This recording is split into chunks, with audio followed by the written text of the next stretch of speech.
the Nonprofit Podcast, powered by DonorBox. What if the future of a stronger, more sustainable nonprofit sector isn't about being independent, but interdependent? Welcome to the Nonprofit Podcast. I'm Britt Stockert, your fundraising strategist at DonorBox. Each week, we bring you practical, real-life actions that you can start using today to take your nonprofit to the next level tomorrow. Today, we're talking about how nonprofits can break out of silos and collaborate in ways that actually move the needle. How's everyone holding up? Let's be real. Funding's shifting, policies are changing, and the demand for services is gonna grow. It's easy to feel like you're carrying it all alone. The nonprofit world, we go at a lightning speed. And if there's one thing I personally have learned about invisible secondary trauma, it's that it builds quietly. But what if the way forward isn't about doing it all solo? What if it's about leaning into community, sharing resources, and working together? That's why I am so stoked. I'm with my peer, Michelle Flores, certified fundraising executive. She just is a powerhouse in marketing, fundraising. She's not just a consultant, she is a boots on the ground practitioner. She served many organizations, she's helped build their capacity.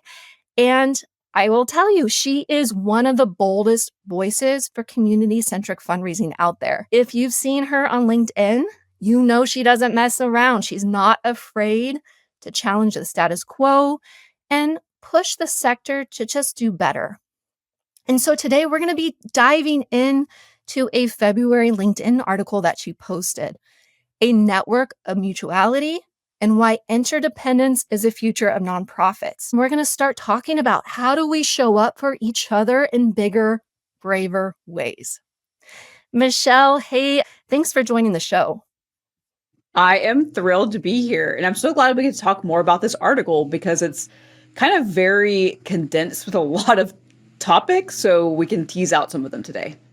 In your article, you start with a powerful quote from Dr. Martin Luther King Jr. Injustice anywhere is a threat to justice everywhere. We are bound together in an inescapable network of mutuality, tied in a single garment of destiny. What affects one directly affects all indirectly. And what I love about this, Michelle, is you introduce this idea of creating a network of mutuality. I think what we're seeing today, how every action that we take or don't take individually and in consideration of our friends or neighbors, it's starting to have ripple effects on communities. Can you break down what you're thinking with this idea of a network of mutuality? What does it really mean at a very basic conceptual level? I always think of things from a systems level. And so for me, the network of mutuality inspired by Dr. King, it's really this idea that our interconnectedness is something inherent to the structures which we created to work from. And because it's inherent, it should really be a big piece of our mindset and the way we approach our work. However, I find that we have to point this out to folks because we tend to forget how all of our missions are interconnected. And one thing that, we all felt experientially, viscerally through the pandemic was an action can happen around the world and have all of these connections, right? And that's very indicative of a global economy. But what I'm saying is we are connected through our missions in ways that we are an ecosystem of change. And so I really want us to operate from that understanding. I remember reading that article, and I think one thing that really connected with me, you included this powerful analogy by Peter, is it Wallingben? He wrote a book called The Hidden Life of Trees. And you explained how trees in a forest, how they support one another. They're a lot like nonprofits and how we should operate, right? Because when one tree is struggling, they have a whole communicative system underneath that we just don't see in terms of sharing resources and communicating. And that's what we need to do as nonprofits. But what does it look like in practice? And what do you think holds so many of us back? And I'm talking about nonprofits. We know we need to collaborate. We know that's the right thing to do, but why don't we do it? What's an idea here that holds us back from collaborating? Great question. And I've thought about this a lot because I always pull this thread back to like, where is this really starting from? And I think that with the creation of the nonprofit sector, a couple hundred years ago in the US, that this really starts when we get assigned our EIN number as a nonprofit, right? Like we form like literally this separate entity. Like we are this thing, we are dedicated to doing this one mission and we will be exempt from taxes for doing this one thing. And it feels very narrow in a sense, which is good because specificity allows you to really hone in your efforts to achieve something that has a lot of definition. And that's a great thing. But I also think what comes along with that is you forget all of the trees beside you. You forget like, oh yeah, like I'm also a part of this network that is social and cares about each other and our work is connected. I mean, I think that's the piece we'll just double underline in this conversation over and over again is our work is connected. And so we should act in ways that really allow for us to share resources because ultimately that's going to help us with our mission. And this feels paradoxical to say, okay, so you're telling me, Michelle, acknowledge your specific mission statement, that's why you got your EIN number. This is specifically what you're doing. But at the same time, don't act siloed, act as if you're part of a larger social change ecosystem. And my answer is yes. Like that is the trick, right? Like if there is a magic trick, like that's it. And all great truths in life are like that, right? It's holding two things that are seemingly paradoxical at the same time in your mind and acknowledging both are true. But we've really leaned towards the side of this is my narrow thing. I'm just out doing this thing for me. And, this is the work and how I contour it out is a very specific narrow lane. But I'm telling you, if we acknowledge the trees beside us, the other nonprofits, our lane and the work that we produce in that lane will get so much easier. I like the idea of duality, holding two truths all at once. But okay, what I'm thinking about here is, for example, I was at a diaper bank and we worked closely with other diaper banks. We were part of a coalition. We did the delivery of services. We did the advocacy in terms of meeting with our state legislators. But what happens? We were dealing with external forces that created like this weird, icky tension. We were showing up, we were submitting a joint application. Well, what do you think they did? When it came time to award a grant contract for 3 years, they didn't split the award between the three diaper banks, knowing that we're part of the same coalition. They awarded the entire award to one. And honestly, I'll tell you, it was extremely frustrating. And I used it as a teachable moment. I always wrote these government agencies a professional letter explaining why collaborative partnerships, it's not just good for reporting processes and impact. There's so many benefits. So I guess my question, Michelle, is what if nonprofits are doing the right thing, but the funders don't have their act together? Well, I love you so much, Britt, for like being, direct in your examples and like really showing us what the problem is through your own experience. I agree with you. I think the way funding structures work, often donors reward quote unquote innovation to a single organization, not for the collective impact. But I would challenge us as nonprofits to say, look, if we can't evolve funding structures, we have to act more relational in the way that we're distributing funds, showing up, et cetera, because we can do those things. Now, I will acknowledge that it is like more operational work, like on the finance side, but I think a lot of it is our belief systems that we approach work from will really define and inform the way we act. So I'm hoping even if funders don't rise to the occasion in their behavior, we will as nonprofits. Love it. But thinking about capacity, maybe a team of 2 to 3 people at most, hearing what you're saying about collaboration, they're unsure how to start. Can you dish out 1 or 2 simple ways that they can start collaborating with other organizations. And it doesn't have to be other nonprofits, right? That can extend to other types of partners. Yes. So, I mean, this is a very simple first step, and I wouldn't overthink it because I think we can overthink this step. But what we first need to do is create some kind of network map, right? Like around the change you're working in, whether it's a food pantry or environmental conservation or whatever it may be. The first thing is you have to know who is in that ecosystem and what is a differentiation between what they're doing.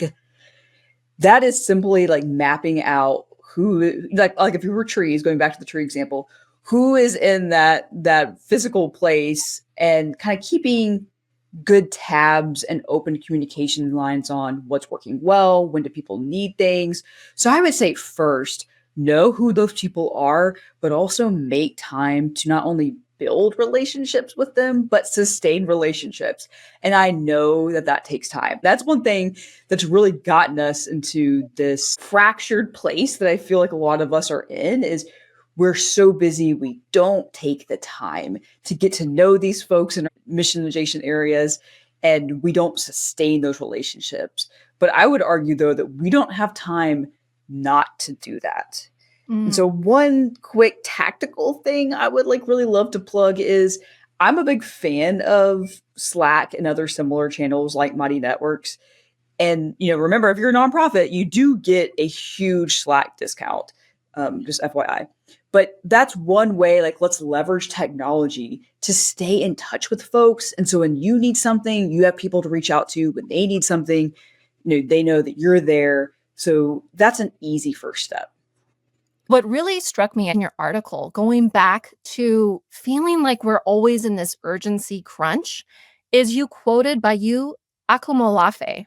He says this: "We need to grieve, cultivate bewilderment, and fall apart together instead of rushing straight to problem solving. We're not creating these spaces to really build those relationships." Most of my time as an executive director, I was always dropping whatever it was I needed to do in hopes of people pleasing and making some sort of quick fix. And I'll be honest, it led to a lot of adrenal fatigue and occupational trauma. So, what are some practical steps that nonprofit leaders can take to slow down, to grieve, to reflect and heal? Because from what I'm hearing from you, Michelle, in order to collaborate, we first need to create those spaces to just focus on ourselves. Yeah, there's another thing that bio says, and I really love this phrasing: the times are urgent, let us slow down. And I think that's exactly what we need to do is we have to remember nonprofit work is deeply emotional. We're dealing with injustice, loss, systemic issues, and we have expectations placed on us to act like machines, keep producing, keep pushing. But all of this pressure to change the world and to sustain ourselves so we're able to change the world, we rarely give ourselves time to pause and to say, this has been a hard year. This has been a hard week because we are really conditioned in this sector, potentially over other sectors, to rush into solutionism, right? Like, what's the solution? We have to fix the problem.